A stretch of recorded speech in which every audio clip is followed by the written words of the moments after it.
سورہ مریم آیت نمبر 69۔ اعوذ باللہ من الشیطان الرجیم، بسم اللہ الرحمن الرحیم۔ ثم لننزعن من كل شيعة أيهم أشد على الرحمن عتيا ثم لنحن أعلم بالذين هم أولى بها صليا وإن منكم إلا واردها كان على ربك حتما مقضيا ثم ننجي الذين اتقوا ونذر الظالمين فيها جثيا وإذا تتلى عليهم آياتنا بينات قال الذين كفروا للذين آمنوا أي الفريقين خير مقاما وأحسن نديا وكم أهلكنا قبلهم من قرن هم أحسن أثاثا ورئيا قل من كان في الضلالة فليمدد له الرحمن مدا حتى إذا رأوا ما يوعدون إما العذاب وإما الساعة فسيعلمون من هو شر مكانا وأضعف جندا ويزيد الله الذين اهتدوا هدى والباقيات الصالحات خير عند ربك ثوابا وخير مردا صدق الله العظيم۔ ثم لننزعن من كل شيعة أيهم أشد على الرحمن عتيا، پھر ہر گروہ میں سے ہم ان کو ارادہ کریں گے کہ جو خدا رحمان کے مقابلے میں سب سے زیادہ سرکش رہے ہوں گے۔ ثم لنحن اعلم بالذین هم اولی بها صلیا، اور پھر ہم ہی سب سے زیادہ جانتے ہیں کہ ان میں سے کون جہنم کے کس درجے میں داخل کرنا ہے۔ وَإِن مِّنكُمْ إِلَّا وَارِدُهَا، اور یاد رکھو کہ تم میں سے کوئی بھی ایسا نہیں ہے کہ جو اس میں داخل نہ ہو۔ کان علی ربک حتما مقضیا، یہ آپ کے رب کا ایک فیصلہ شدہ امر ہے۔ ثم ننجی الذین اتقوا ونذر الظالمین فیہا جثیا، اور پھر ہم نجات دلا دیں گے ان لوگوں کو جنہوں نے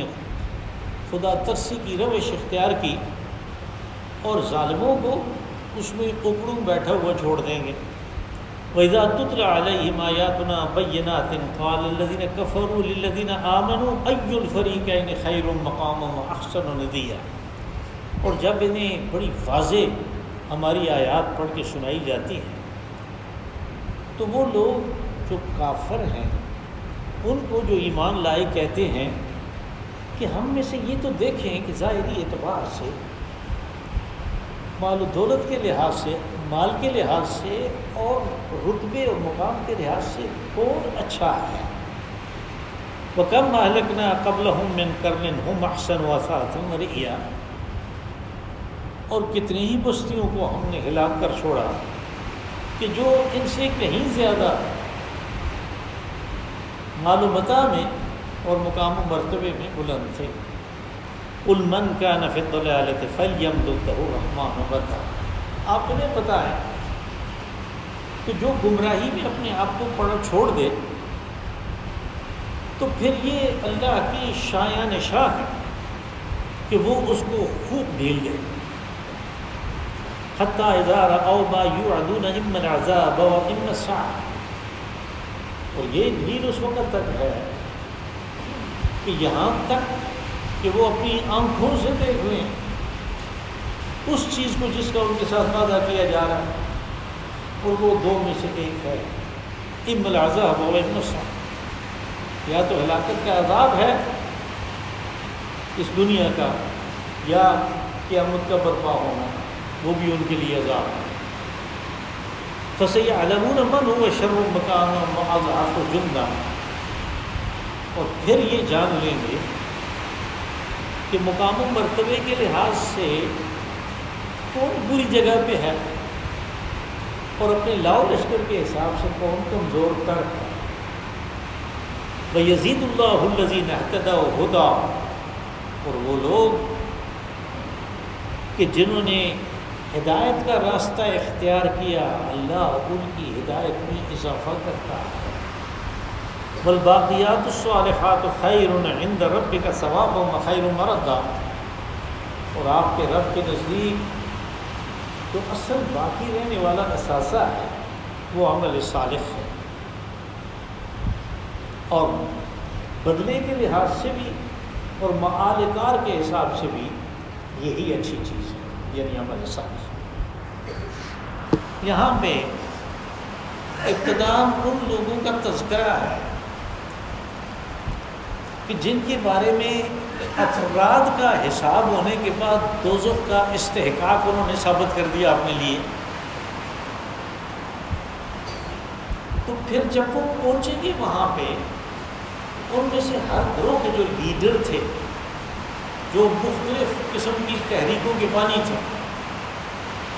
جو مختلف قسم کے شوشے گڑھ کے لوگوں کو گمراہ کرتے تھے،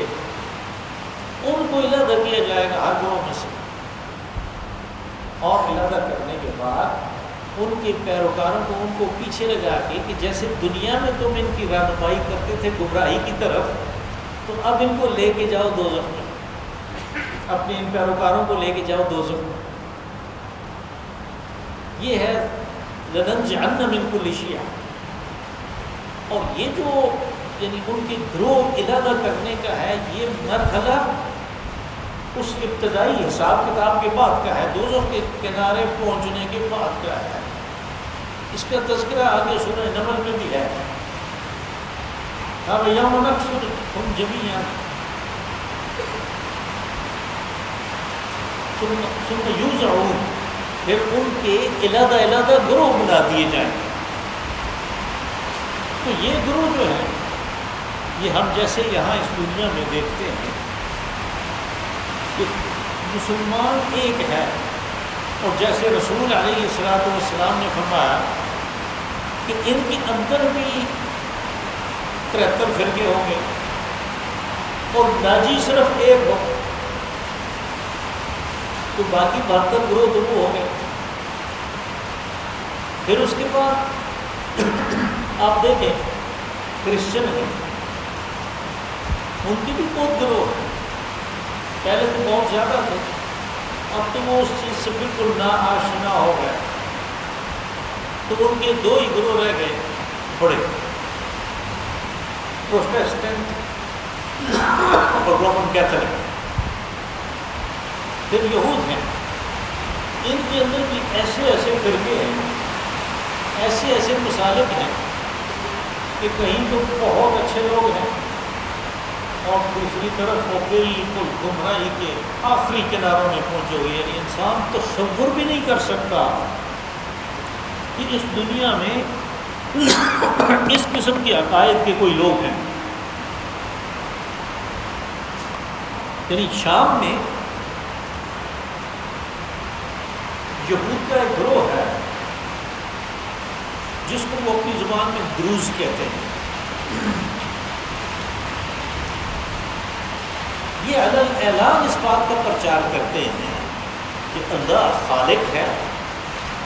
لیکن اس دنیا کے معاملات کو اس نے دوسروں کے حوالے کر دیا۔ اب جن کے حوالے کیا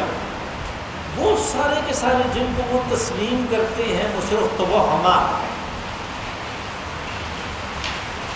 مثال کے طور پہ اپنے لوگوں سے آپ کو مثال دوں تو آپ کو سمجھ آ جائے گی۔ ہمارے ہاں ایک بات مشہور ہے کہ آپ گھر سے نکلے ہیں کسی سفر کے لیے، تو کالی بلی نے راستہ کاٹ لیا، کسی کے تجربے میں آیا ہوگا، بس ایک بات چل پڑی، یہاں تک کہ لوگوں کا یہ عقیدہ بن گیا، اور وہ جب بھی یہ بات دیکھیں کہ پیدل کے آگے سے یا گاڑی کے آگے سے کالی بلی آ گئی تو وہ واپس گھر کو چلے جاتے ہیں۔ یہ جو کالی بلی ہے اس کو انہوں نے وہ آدھی خدائی عطا کر دی عقیدے کے اعتبار سے، کہ جس کو وہ کہتے ہیں برائی کا خدا، خدائے اہرمن، کہ تمام برائیاں جو ہیں ان کا یہ خدا ہے، اس دنیا میں ظاہر ہونے والی اور اچھائیوں کا خدا خدا یزداں، یہ کہاں سے نکال دیا؟ اور پھر ایسی ایسی باتیں ہمارے سننے میں آئیں ان کے بارے میں، ان کو درست کہتے ہیں۔ اللہ حضرت کیا سے میں یہ کہہ رہا تھا کہ ایسے یہود کے اندر فرقے اور باقی رہ گئے وہ لوگ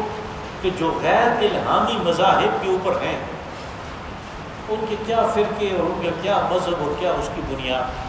تو ان سب کے وہاں پہ یعنی ابتدائی حساب کتاب جو افراد کا ہوگا، اس کے بعد ان کے گروہ علیحدہ کر کے ان میں سے لیڈروں کو باہر نکالا جائے گا کہ ادھر تم ان کی رہنمائی کرتے تھے گمراہی میں، تحریکیں چلاتے تھے اور یہ تمہارے پیچھے لگے ہوئے تھے، اب ان کو لے کے دوزخ میں جاؤ۔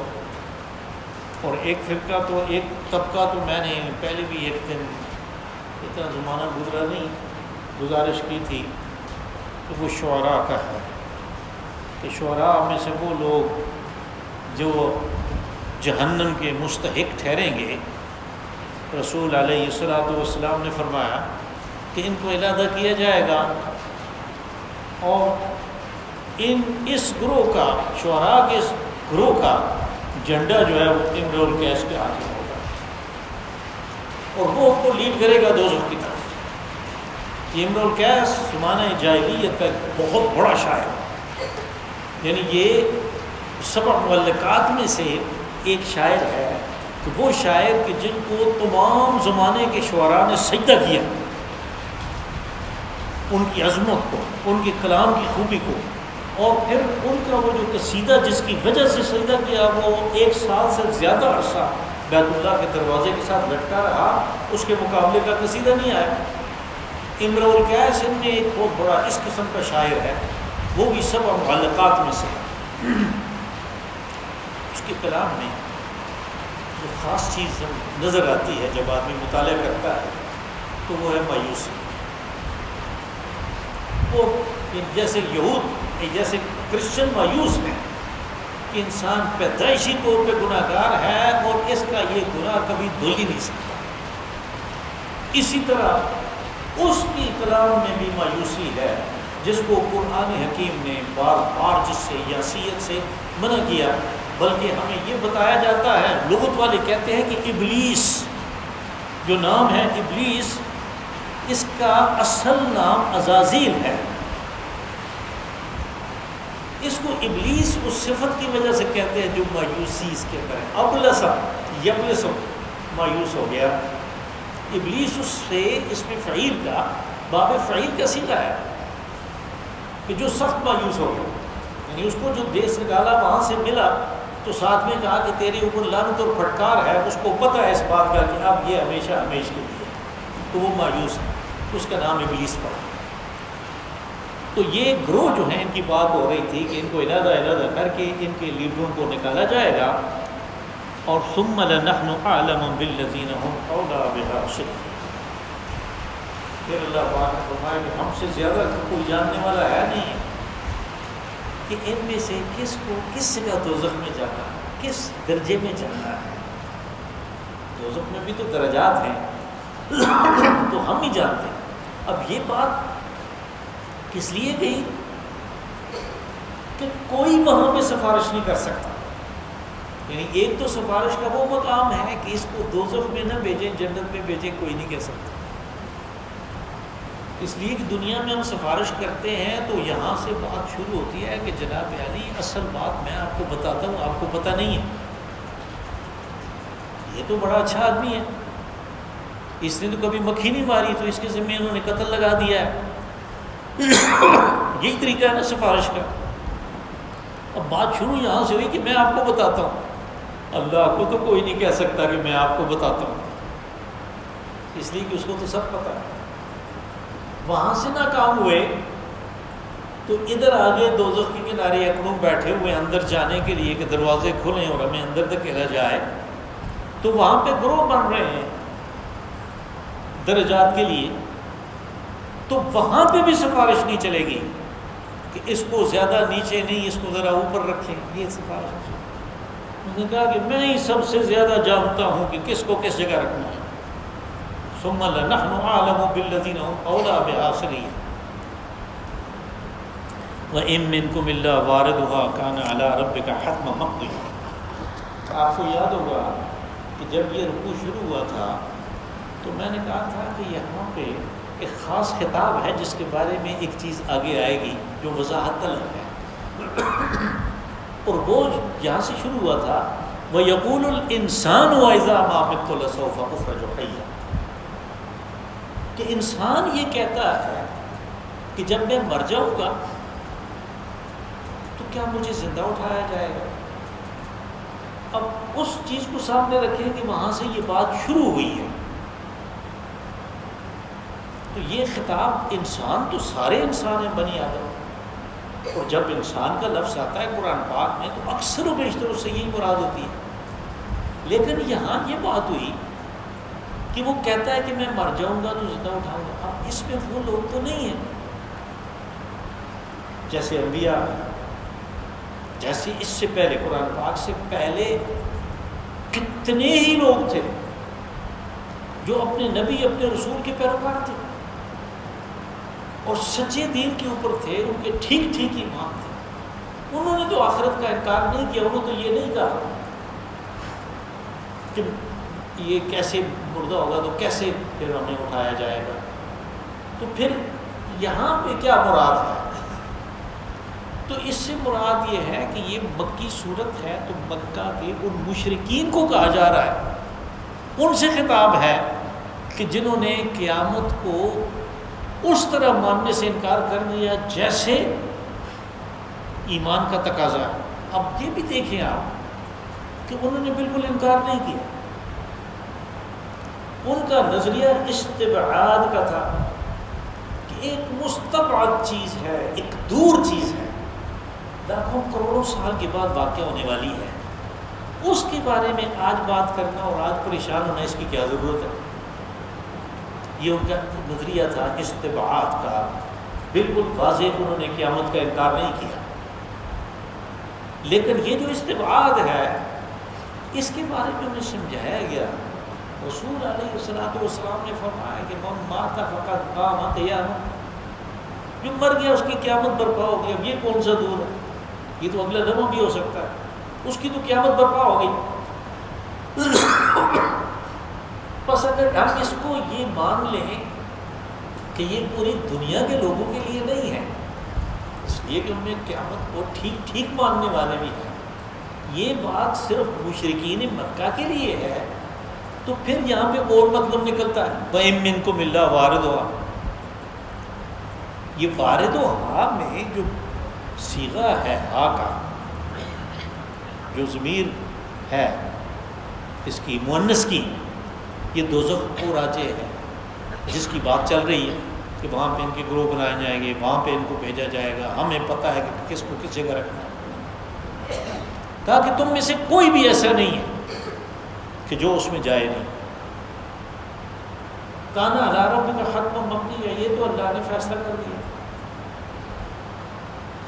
اب اگر اس کو مشرکین مکہ کو ہم مانتے ہیں کہ یہ خطاب مشرکین مکہ سے ہے، اس میں دنیا کے سارے لوگ نہیں آتے، اس لیے کہ انہوں نے ٹھیک ٹھیک طریقے سے بھی قیامت کو مانا ہے، تو پھر تو ہمیں یہ ماننا پڑتا ہے کہ ایسی کوئی بات نہیں کہ ہر ایک اس کے اوپر سے گزرے گا، یعنی جس کو پل صراط کہتے ہیں۔ اب آگے سورۃ طٰہٰ کے بعد سورۃ انبیاء آ رہی ہے، اس میں اللہ پاک نے فرمایا کہ ان الذین سبقت لهم منا الحسنى اولئک عنها مبعدون لا يسمعون حسیسا، کہ جو لوگ نیکی کے کاموں میں آگے نکل گئے، بہت مقام ہے، ہم انہیں دوزخ سے دور رکھیں گے۔ مبعدون بعید سے ہے، مجہول کا صیغہ ہے، وہ دوزخ سے دور ہوں گے۔ لا یسمعون حسیسہا، انہیں تو کھٹکا بھی نہیں سنائی دے گا دوزخ کا، وہ دور ہوں گے۔ اس کو اور اس چیز کو سامنے رکھیں تو یہ آتا ہے کہ یہ مشرکین مکہ سے کہا گیا جو قیامت کو اس طریقے پہ نہیں مان رہے تھے کہ تم میں سے ہر ایک اس کے اندر جائے گا، جس کو نہیں مان رہے، اور یہ تیرے رب کا فیصلہ ہو گیا ہے۔ اب یہ ہے کہ ہمارے ہاں ایک نظریہ ہے، اور وہ نظریہ ہے پل صراط کا۔ اب اس کو سمجھنے سے پہلے یہ چیز نوٹ کر لیں کہ پل صراط کو کوئی مانتا ہے یا نہیں مانتا، اس سے اس کے ایمان میں فرق نہیں پڑتا، اس لیے کہ یہ ایمان کی بنیادی جزئیات میں سے نہیں ہے۔ لیکن ویسے ہم، کیونکہ ہم تفسیر کر رہے ہیں، تشریح کر رہے ہیں، اور آپ کے پاس کتابیں ہیں، آپ کے پاس انٹرنیٹ ہے، آپ خود بھی دیکھتے ہیں اور دیکھ سکتے ہیں، تو اس لیے میرا کام اس کی وضاحت کرنا ہے کہ ایک نظریہ وہ ہے کہ یہ مشرکین مکہ ہے،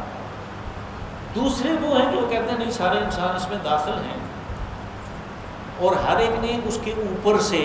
جس کو وہ پل صراط کہتے ہیں، جس کے بارے میں پشتو والوں نے طرح طرح کی باتیں بھی بنائی ہوئی ہیں کہ وہ اس پل صراط کے اوپر سے گزرے گا، تو یعنی یہ بات ہے کہ یہ لکھی ہوئی ہے۔ مولانا اشرف علی تھانوی رحمۃ اللہ علیہ نے، ہم کہہ سکتے ہیں کہ پچھلی صدی کے سب سے بڑے عالم تھے، ایک عبقری شخصیت تھی، اور علوم اسلامی میں سے کوئی چیز ایسی نہیں ہے کہ جس کے اوپر انہوں نے ایک ایسی کتاب نہ لکھ دی ہو کہ جس کو ہم ریفرنس بک کہتے ہیں، کہ آپ جو بھی دیکھیں گے اس کے اندر پائیں گے۔ 100 سے زیادہ ان بڑی کتابوں کے مصنف ہیں، چھوٹے رسالے مسالے چھوڑ کے۔ انہوں نے اپنی تفسیر میں اور ترجمے میں لکھا ہے کہ اس میں سے ہر ایک گزرے گا عبوراً یا دخولاً،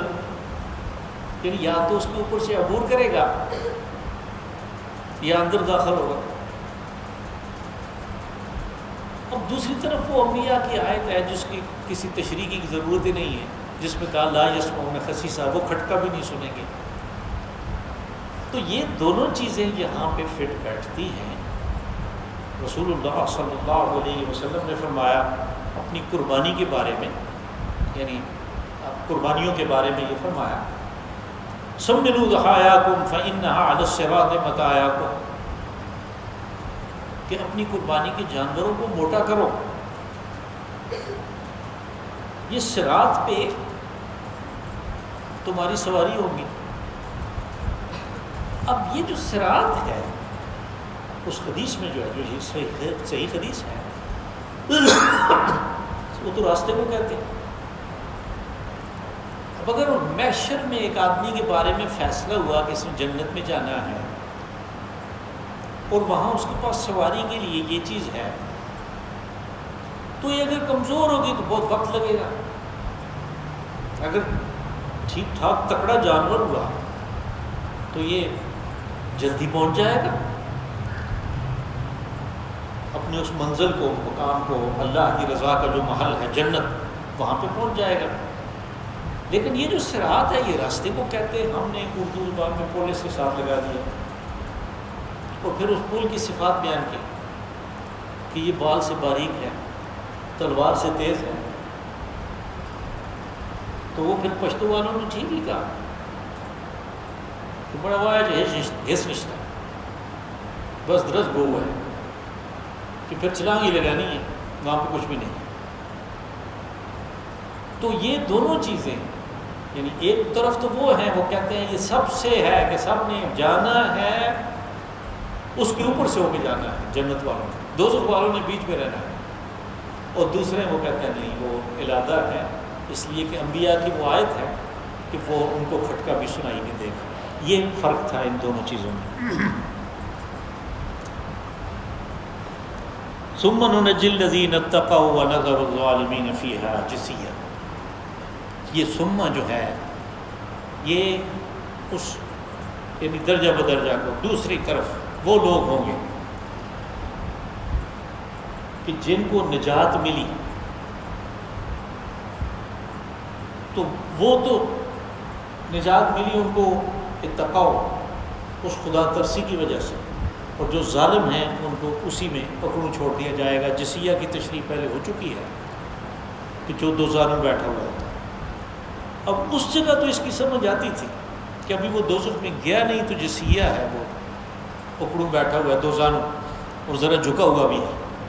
جیسے مجرم ہوتے ہیں۔ یہاں پہ تو دوزخ کے اندر ہے تو اس کی سمجھ نہیں آئی کہ یہاں پہ اکڑوں بیٹھنے کا کیا مطلب ہے۔ تو اس کے لیے ہمارے مفسرین نے کہا کہ اصل میں یہ وہ مرحلہ ہے کہ جب اکڑوں بیٹھے ہوئے اس کو داخل کیا، اس کے بعد وہ آگے جائے گا، پھر بے شک اس پوزیشن سے وہ ہٹ جائے۔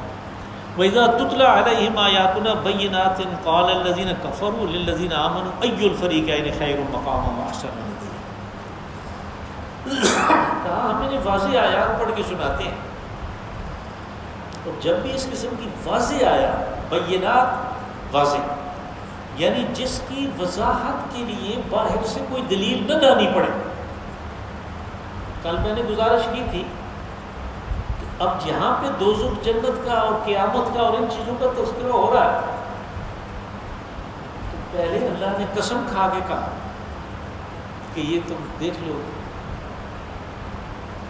اب اس سے واضح کون سی بات ہوگی کہ وہ ہمیں قسم کھا کے یقین دلا رہا ہے، بس یہ واضح ہے۔ کہا جب اس قسم کی واضح بات انہیں سنائی جاتی ہے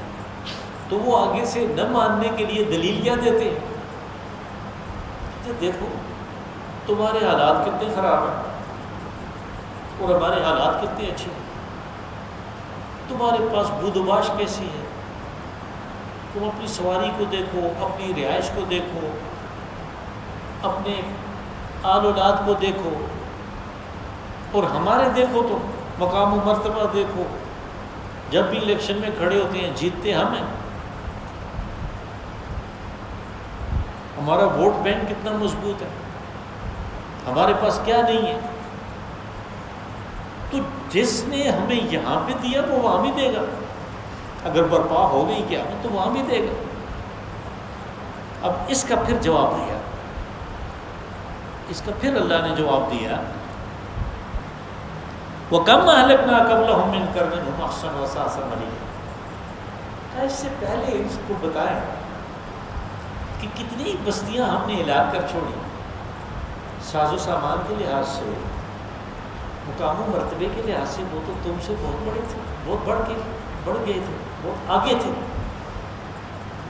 اب ان کو پتہ ہے کہ یہ آیت کیا کہہ رہی ہے۔ مکہ والے وہ اگر جانوروں کی وجہ سے اور اپنے تجارتی کارواں کی وجہ سے کہ 3 مہینے 4 مہینے کے لیے اس طرف گئے، 3-4 مہینے کے لیے ادھر گئے، 5-6 مہینے چھٹیاں کر لی، آرام کر رہے ہیں، سامنے غلام ہیں، خدام ہیں، اس کو وہ بڑی بات سمجھتے تھے۔ لیکن وہ ان کو بھی جانتے تھے، جو عرب قوم تھی سمود، کہ ان کی رہائشیں کیسی تھیں اور ان کی کیسی۔ وہ چھوٹے چھوٹے گروندے تھے، کچے بنے ہوئے، اور وہ پہاڑوں کے اندر محل تراش کے ان میں رہتے تھے، محلات تھے، یعنی ان کی آپ وہ دیکھیں، میں تو ان کے وہ اندر کے محل تو نہیں دیکھے، لیکن میں نے جنوب میں ایک جگہ ہے خدن، تو وہاں پہ زیر زمین جو محلات ہیں وہ انہوں نے محفوظ کیے ہوئے ہیں۔ تو اس شہر کا نام ہے نجران، نجران کی باہر ہے۔ تو وہاں پہ دیکھ کے آدمی حیران رہتا ہے، یعنی محل دیکھا کہ اس کی دیواروں میں جو پتھر لگا ہوا ہے وہ کم از کم 1 میٹر بائی 2 میٹر سائز کا ہے، تو وہ بنا ہوا ہے، اور پھر اس کے اوپر جو اندر کی طرف ہے وہاں پہ نقش و نگار ہے۔ اب کہاں وہ اور کہاں مکہ والوں کے گروندے، ان کے مقابلے میں اکثر گھروں کے دروازے ہی نہیں تھے، وہ بوری شوری کو ٹاٹ شاٹ ایسی چیز کوئی لٹکائی ہوئی ہوتی تھی، لکڑی کی بہت زیادہ فقدان تھا، ان کے پاس لکڑیاں نہیں تھیں، یعنی بیت اللہ کی عمارت گر گئی اور سال ہا سال تک گری پڑی رہی، اس لیے کہ ان کے پاس لکڑی نہیں تھی، کیسے بنائے۔ پھر جدہ کے قریب ایک جہاز جو ہے اس کی ریکیج ہوگی، وہ کیا کہتے ہیں اس کو، وہ تباہ ہو گیا، بحری جہاز۔ ان کو پتہ چلا یہ وہاں پہ گئے، اس جہاز کی لکڑی لے کے آئے، لاد کے اونٹوں پہ، اور پھر وہ بنایا. اور یہی وہ تعمیر ہے جس کے بارے میں آپ کو حجر اسود رکھنے کا واقعہ پڑھتے ہیں کہ نبی صلی اللہ علیہ وسلم نے وہ پتھر رکھا. یہ تعمیر جو ہے یہ سال کے بعد ہوئی. وہ گرا پڑا رہا، ان کے پاس لکڑی ہی نہیں تھی، تو گھروں میں کیا پھر استعمال کرتے تھے؟ وہ اسی طرح کی بس وہ گھاس پھوس اور اس طرح کی. تو ان کا اشارہ یعنی ان کی طرف ہے کہ دیکھو کیسے تھے وہ. پھر اشر کیا ہوا ان کا؟ تو اگر یہ مقام و مرتبہ، یہ مال و دولت، یہ آسائش، یہ چیزیں، یہ مال و متاع، یہ ساز و سامان اگر کسی کو بچا سکتا تو پھر ان کا تو زیادہ حق تھا ان کو بچاتا. لیکن وہ تو کذبت ثمود بالنذر، ثمود نے اس انذار کا انکار کیا، نتیجہ پھر ان کے سامنے آیا. پھر ایک ہی کڑاکا آیا اور سارے کے سارے جو تھے وہ اونده پڑے ہوئے رہ گئے اپنے ان محلات میں، ان کے دل پھٹ گئے. اس کی طرف اشارہ کیا کہ یہ ساز و سامان نہیں بچا سکتا تمہیں. اس سے پہلے بھی واقعات ہو چکے ہیں. قل من کان فی الضلالۃ فلیمدد لہ الرحمن مدا. کہا رسول صلی اللہ علیہ وسلم آپ انہیں کہیں کہ جو گمراہی میں پڑا رہنا چاہتا ہے تو اللہ کی شان یہ ہے کہ وہ اس کی ڈیل میں ٹھیک ٹھاک اضافہ کرتا ہے، اس کو وہ ڈیل دیتا ہے. یعنی اشارہ اس طرف ہے کہ یہ مال و دولت، یہ ساز و سامان جو ہے یہ اس کی خوشنودی کی علامت نہیں ہے، بلکہ یہ اس کی طرف سے ڈھیل ہے. وہ بندوں کے اوپر مہربان ہے، وہ تمہیں موقع دیتا ہے کہ اس ڈیل سے فائدہ اٹھا کے سیدھی طرف آ جاؤ. اب اس میں جو بلاغت کا جو ایک پہلو ہے فَلْيَمْدُدْ، یعنی یہ نہیں کہا کہ وہ اس کی رسی کو دراز کرتا ہے، کہا کہ اللہ کی شان یہ ہے کہ وہ ڈھیل دیتا ہے. اس لیے اس شان میں وہ چیز مضمر ہے کہ ڈھیل وہ اس لیے دیتا ہے کہ کوئی اس کی گرفت سے نکل تو سکتا نہیں ہے، اس کی پکڑ سے کوئی اپنے آپ کو کسی بھی وقت بچا تو نہیں سکتا. تو یہ اس کی شان ہے کہ چونکہ اس کی گرفت کے اندر ہیں، اس کی گرفت کے اندر ہے، کہتا ہے اس کو موقع دو، شاید کسی وقت سیدھا ہو جائے. یہ اس کی شان ہے. فَلْيَمْدُدْ لَهُ الرَّحْمَنُ مَدًّا، خدا رحمان اس کو خوب ڈیل دیتا ہے. حَتَّى إِذَا رَأَوْا مَا يُوعَدُونَ إِمَّا الْعَذَابَ وَإِمَّا السَّعْدَ، یہاں تک یہ ڈیل اس کو ملتی ہے کہ بالآخر وہ وقت آ جاتا ہے کہ جس چیز کا ان سے وعدہ کیا جا رہا ہے، جس سے انہیں آگاہ کیا جا رہا ہے کہ رسول کی تکذیب کے سلسلے میں 2 عذاب آتے ہیں، ایک دنیا کا اور ایک مرنے کے بعد کا. یہاں پہ ان دونوں کا تذکرہ ہے. اور جب علیحدہ آئیں گے تو آپ ان کو ایک دنیا کا اور ایک آخرت کا عذاب دیکھیں. اِمَّا الْعَذَابَ وَإِمَّا السَّعْدَ، یعنی یا تو دنیا کا عذاب آئے گا جیسے قوم ثمود پہ آیا، عاد پہ آیا، قوم نوح پہ آیا، قوم شعیب پہ آیا، اس طرح اِمَّا السَّاعَةُ، یا یہ کہ قیامت برپا ہوگی پھر ان کے لیے پھر کوئی عذاب ہی عذاب، یعنی دونوں میں سے ایک کوئی نہ کوئی چیز واقع ہو جائے گی. فَسَيَعْلَمُونَ مَنْ هُوَ شَرٌّ مَكَانًا وَأَضْعَفُ جُنْدًا، پھر اس وقت یہ دیکھیں گے کہ ٹھکانے کے لحاظ سے، مقام و مرتبے کے لحاظ سے بری جگہ پہ کون ہے. یہ تو کہتے ہیں ہم بڑے اچھے ہیں، ہمارے ساتھ تو بڑا ٹھیک ٹھاک معاملہ ہے. تو اضعف جندہ، جند لشکر کو کہتے ہیں کہ اپنے لاؤ لشکر کے حساب سے،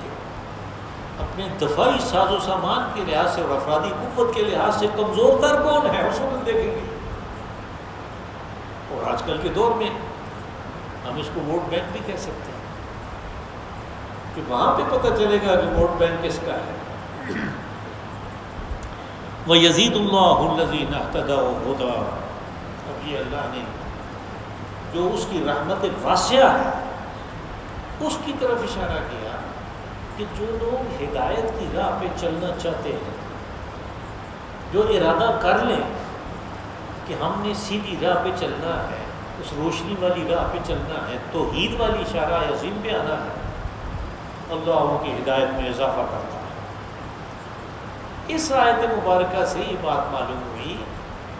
کہ ہدایت کوئی جامد چیز نہیں ہے کہ جس کو مل گئی بس مل گئی اور جس کو نہیں ملی نہیں ملی،